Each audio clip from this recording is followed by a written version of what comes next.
नमो नमः। आप सभी को सुप्रभात।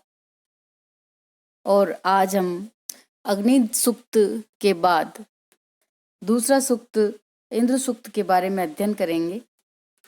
इंद्र सूक्त के विषय में महाभारत में एक कथा इस प्रकार है कि इंद्र राजा वैन्य के यज्ञ में पहुंचते हैं। वहां कृतसमद ऋषि भी आई हुई थी। इंद्र को मारने के लिए वहां दैत्य भी पहुंच गए।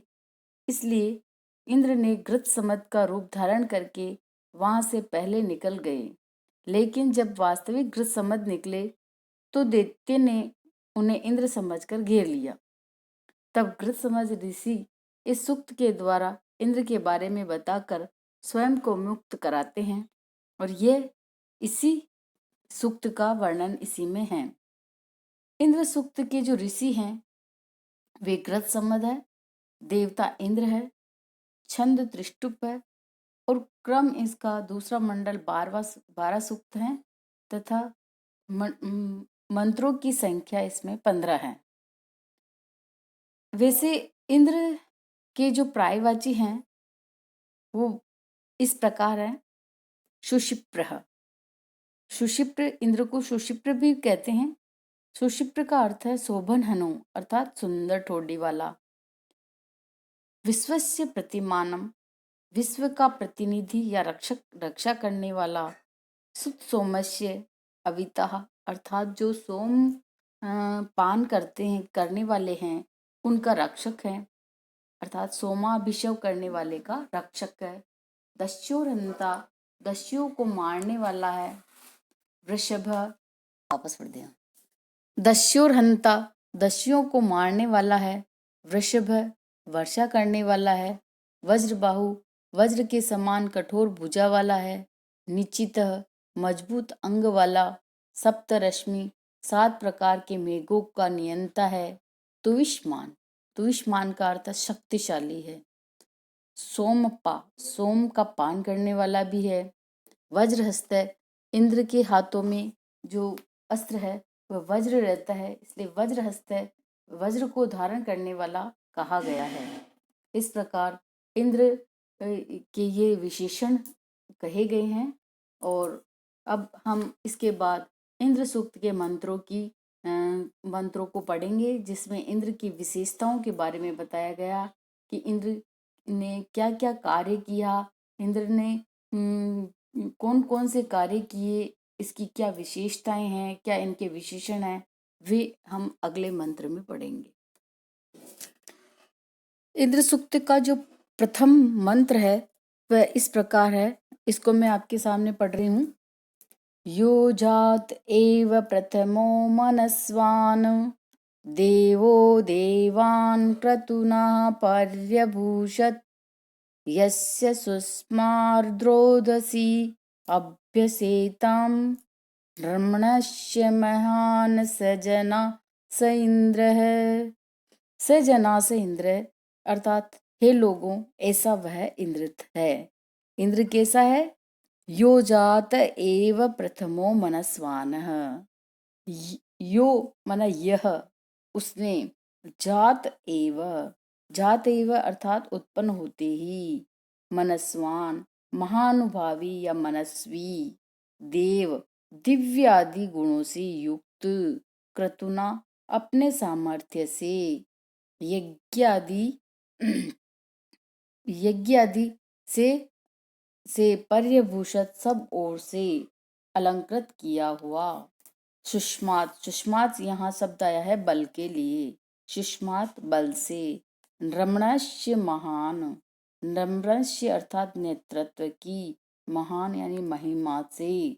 रोदसी, रोदसी कहते हैं द्युलोक तथा पृथ्वीलोक, जहाँ पर द्युलोक और पृथ्वीलोक हो उस इन दोनों को रोदसी इस शब्द से अभी पुकारा जाता है। अभ्यसेताम, कांपते रहे हैं। जनास, हे मनुष्यों, जनास आया है मनुष्यों के लिए, हे मनुष्यों ऐसा वह इंद्र है। इसमें इंद्र के बारे में बता रहे हैं। इंद्र की के वीरता पूर्वक कार्यों को इसमें बतलाया गया है कि जिस इंद्र ने यह जात एव प्रथम, जिसने उत्पन्न होते ही सर्वप्रथम महानुभाव तथा दिव्य गुणों से युक्त देव ने उत्पन्न होते ही पराक्रम से स्व अपने सुषमात पराक्रम से अन्य सब देवताओं को पर्यभूषित सुशोभित किया। अर्थात अपने जिस महान अनुभाव दिव्य आदि गुणों से युक्त देव ने उत्पन्न होते ही अपने पराक्रम से अन्य सब देवताओं को सुशोभित किया। यस्य सुषमा, जिसके बल से तथा नेतृत्व की महिमा से द्युलोक और पृथ्वीलोक, रोदसी कहते हैं द्युलोक और पृथ्वीलोक कांपते रहे हैं। अभ्यसेताम, अभ्यसेताम का अर्थ है कांपते रहे हैं। स जना स इंद्र, हे मनुष्य ऐसा वह इंद्र है। अर्थात सर्वप्रथम जो है उत्पन्न होते ही महान और दिव्य गुणों से युक्त इस इंद्र ने उत्पन्न होते ही अपने पराक्रम से अन्य देवताओं को सुशोभित किया तथा जिसके बल से और नेतृत्व की महिमा से द्युलोक और पृथ्वीलोक कांपते रहे हैं। हे पुरुषों, हे लोगों, वही इंद्र है। स जना स इंद्र, हे लोगों ऐसा वह इंद्र है। जात एव अर्थात उत्पन्न होते ही प्रथमो सर्वप्रथम मनस्वान मनस्वी लोगों को देव दिव्य आदि गुणों से जो युक्त है ऐसा क्रतुनः, क्रतुना का अर्थ है अपने सामर्थ्य से देवान अन्य देवताओं को पर्यभूषित सुशोभित किया। यस्य जिसके सुष्मात बल से रणमनस्य अर्थात नेतृत्व की महान महानता से रोदसी यानी धूलोक और पृथ्वीलोक अभ्यसेताम कांपते हैं। जनास से इंद्र, लोगों ऐसा वह इंद्र है। अर्थात जिसने उत्पन्न होते ही सर्वप्रथम दिव्य आदि गुणों से जो युक्त है, उत्पन्न होते ही अपने पराक्रम से अन्य देवताओं को क्या किया, सुशोभित किया तथा अपने बल से तथा नेतृत्व की क्षमता से द्युलोक और पृथ्वीलोक दोनों ही कांपते हैं। ऐसे हे पुरुषों ऐसा वह इंद्र है। इसमें मनस जो शब्द है, इसमें मनस में मत प्रत्यय आया है। पर्यभूषित, परि प्लस भूष जिसमें धातु है, लंग लकार प्रथम पुरुष का एक वचन कहा गया है। सुष्मात, सुष्मात यहाँ बल के लिए है, इसलिए पंचमी विभक्ति है। शुष धातु से मन प्रत्यय करने पर पंचमी विभक्ति होने पर सुष्मात शब्द बनता है। रोदसी, रोदसी का अर्थ है द्युलोक और पृथ्वीलोक दोनों शामिल किया गया है रोदसी शब्द में। तो द्युलोक तथा पृथ्वीलोक समवेत नाम से यहाँ आच्छादित करना है। धातु से असुन प्रत्यय हुआ और द्विवचन से यह रोदस्यो का वैदिक रूप बना।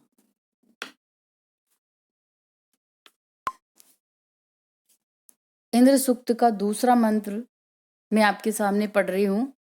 इसमें भी इंद्र की विशेषताओं के बारे में बताया गया है कि ग्रज समझ जो ऋषि हैं वे इंद्र के साहसिक कार्यों का वर्णन करते हुए कह रहे हैं कि यह पृथ्वीं व्यथमानामृदहद यह पर्वतान् प्रकुपितामरम्णात् यो अंतरिक्षं विममे वरीयो योऽद्यामस्तम्भनातः स सजना स इंद्रः। अर्थात इंद्र ने यह व्यथमानम पृथ्वीम अद्रहत, ये मतलब ये इंद्र के लिए आया है कि ये जिसने व्यथमानम, व्यथमानम अर्थात कांपती हुई, पृथ्वीम पृथ्वी को, अद्रहत स्थिर किया। यह फिर जिस इंद्र ने प्रकुपिताम पर्वतान अर्थात विक्षुब्ध हुए पर्वतों को अरमनाथ नियमित किया, संयमित किया, वरीय अर्थात विस्तृत, विम में बनाया, ध्याम धूलों को, अस्तंभनात रोका अर्थात स्थिर किया। जिस इंद्र ने कांपती हुई पृथ्वी को स्थिर किया। यह व्यथमानम पृथ्वी अद्रहत, यह इंद्र ने व्यथमानम का अर्थ है कांपती हुई, पृथ्वी को, अद्रहत अर्थात स्थिर किया। यह जिसने प्रकुपितान पर्वतान अरमणात, जिसने विक्षुब्ध हुए, प्रकुपित हुए अर्थात रुष्ट हुए पर्वतों को संयमित किया। ये जिस इंद्र ने वरीय अंतरिक्ष में, वरीय अर्थात अति विस्तृत अंतरिक्ष लोक को विम में बनाया, तथा जिसने ध्यान स्तंभनात्, यह जिसने ध्यान कहते हैं द्युलोक को, स्तंभनात् रोका अर्थात स्थिर किया। स जना स इंद्र, हे मनुष्यों, हे लोगों, ऐसा वह इंद्र है जिसने ये कार्य किया। क्या क्या कार्य किए इंद्र ने? कांपती हुई पृथ्वी को स्थिर किया, प्रकुपित अर्थात विक्षुब्ध हुए पर्वतों को स्थिर किया, जिसने वरिष्ठ मतलब विस्तृत, बहुत विस्तृत अंतरिक्ष लोक को बनाया, या और जिसने द्युलोक को रोका या स्थिर किया। ऐसा सजना स इंद्र, हे लोगों, ऐसा वह इंद्र है, अर्थात जिन जिन इन कार्यों को करने वाला इंद्र है। ये इंद्र ने इन कार्यों को किया। व्यथमानम का अर्थ है यहाँ संचलन धातु से है, और यहाँ पे सानच प्रत्यय हुआ। सानच प्रत्यय करने के बाद द्वितीय पुरुष का एक वचन है। ये अद्रहत का अर्थ है दृढ़ धातु से लंग लकार प्रथम पुरुष का एक वचन है। प्रकुपितान शब्द कैसे बना? प्र उपसर्ग है इसमें, और कौन सी धातु है? उप, फिर कौन सा प्रत्यय लगा? त, फिर पुल्लिंग द्वितीय का बहुवचन है। ऐसे ही इसमें एक कथा है इंद्र के बारे में। मैत्रायणी तक कट साहित्य में उपलब्ध आख्यान है कि पर्वत प्रजापति के पक्षधर ज्येष्ठ पुत्र कहे जाते थे। पर्वतों के पहले क्या हुआ करते थे? पंख हुआ करते थे। वे इच्छा अनुसार भ्रमण करते रहते थे। वे जहाँ बैठते वहां आबादी को विनष्ट कर देते थे। तो ये पर्वत पहले उड़ा करते थे, जहाँ मर्जी आए, जहाँ ये स्थिर हो जाते, उड़ते, एक स्थान से दूसरे स्थान पे चले जाते थे, तो वहां पर आबादी नष्ट हो जाती थी उनकी वजह से। तो इंद्र ने इन पर्वतों के पर काट कर उनको एक स्थान पर स्थिर कर दिया। ऐसी कथा मैत्रायणी और काटक साहित्य में उपलब्ध होता है। इसलिए यहाँ की प्रकुपितान अर्थात विक्षुब्ध होने पर पर्वत एक स्थान से दूसरे स्थान पे चले जाते थे, तो इंद्र ने क्या किया? इनके पंखों को काट करके इनको स्थिर कर दिया। ये कथा इसमें है। अरमनाथ का अर्थ है रम धातु से लंग लकार प्रथम पुरुष एक वचन का वैदिक रूप है। वरीय, वरीय शब्द कैसे बना? उरु से ईशुन प्रत्यय हुआ, फिर नपुंसक लिंग द्वितीय का एक वचन है। विम में जो शब्द है यह वि उपसर्ग तथा माँ धातु से लिट लकार प्रथम पुरुष एक वचन करने पर बना। ऐसे इस मंत्र में त्रिष्टुप नामक छंद है। वैदिक भाषा में कुप धातु का मूल अर्थ संचलन या रम धातु का अर्थ स्थिर करना भी होता है।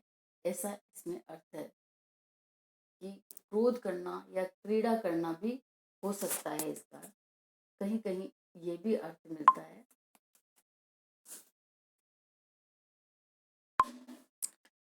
इंद्र के दूसरे मंत्र के बाद ये तीसरा मंत्र में आपके सामने उच्चारण कर रही हूँ कि यो हत्वा हिमरिणात् सप्त सिंधून योगा उदाजपधा बलस्य यो अश्मनो अंतरिग्निम जजान समृत संवत्सु सजना स इंद्र। यहाँ पर इस मंत्र में भी जो कृतसंहत ऋषि हैं वे इंद्र के पराक्रम पूर्ण कृत्यों का वर्णन करते हुए कह रहे हैं कि जिस इंद्र ने यह अहिम हत्वा अर्थात वृत्र को हत्वा मार करके सप्त सिंधुन 7 जल धाराओं को अरिणात बहाया, अरिणात का मतलब है बहाया। य जिसने, बलश्य अपदा गा उदाजत, यह जिसने, जिस इंद्र ने बलश्य बल नामक असुर के अपदा बाड़े से उदाजत छुड़ाया, बाहर निकाला, गायों को छुड़ाया।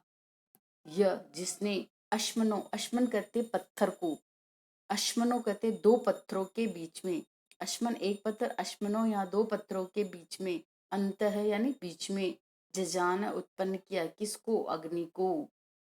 यो अश्मनो अंत अग्निम जजान है, जिसने दो पत्थरों के अंत यानी बीच में, अग्निम यानी अग्नि को, जजान यानी उत्पन्न किया।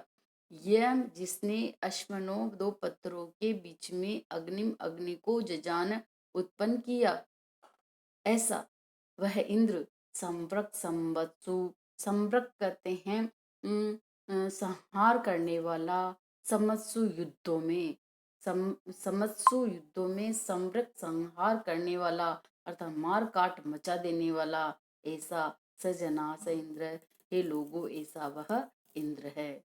क्या क्या कार्य किया इंद्र ने, फिर से देखिए। यो हत्वा अहिम अरिणात, जिसने, अहिम कहते हैं वृत्र को, वृत्र नामक राक्षस था, उसके लिए आया है अहिम शब्द। वृत्र नामक राक्षस को हत्वा यानी मार करके, सप्त सिंधुन सात जलधाराओं को, अरिणात बहाया।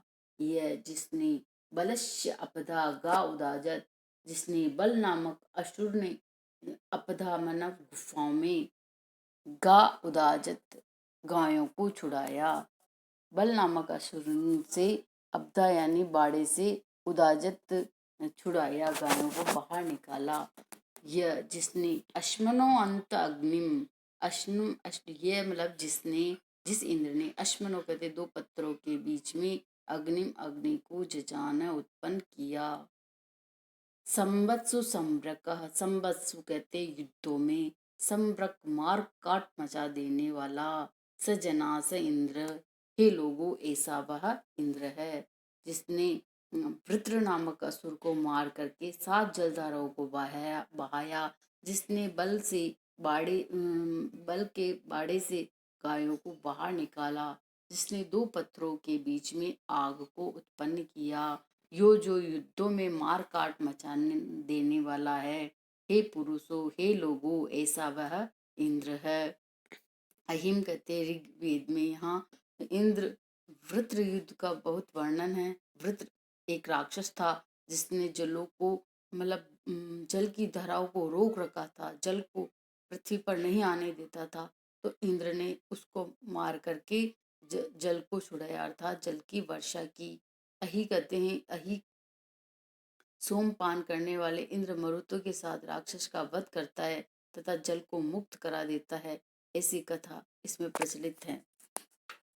और अहिम यहाँ राक्षस के लिए, वृत्र के लिए आया है। अरिणात यानी री बहाना धातु से लंग लकार प्रथम पुरुष का एक वचन है। सप्त सिंधुन, यहाँ पर भी एक आख्यान है कि एक सामान्य बहने वाले जल, गंगा आदि सात नदियां हैं। इन नदियों के नाम गंगा, यमुना, गोदावरी, सरस्वती, नर्मदा, सिंधु, कावेरी आदि दिए गए हैं। यहाँ पहले जो है इन सात जलधाराओं को उन्होंने बाहया। गो, गो का, गाह का अर्थ है गो, द्वितीय बहुवचन का रूप है। और यहाँ पर कहीं कहीं दयानंद सरस्वती ने इसको पृथ्वी अर्थ भी करते हैं। उदाजत अर्थात उत उपसर्ग, अस धातु गति क्षेपण अर्थ में है। लंग लकार प्रथम पुरुष का एक वचन है। बलश्य, बल नामक जो भी एक असुर था जिसने गायों का चोर था वो, और इंद्र ने उसका वध किया और गायों को छुड़वाया। अश्मनो अंत अग्निम जजान अर्थात दो बादल भी अर्थ करते हैं, दो पत्थर भी अर्थ करते हैं, दो चट्टानों के बीच से जो है अग्नि को उत्पन्न किया, ऐसा इसमें ये अर्थ है। धन्यवाद।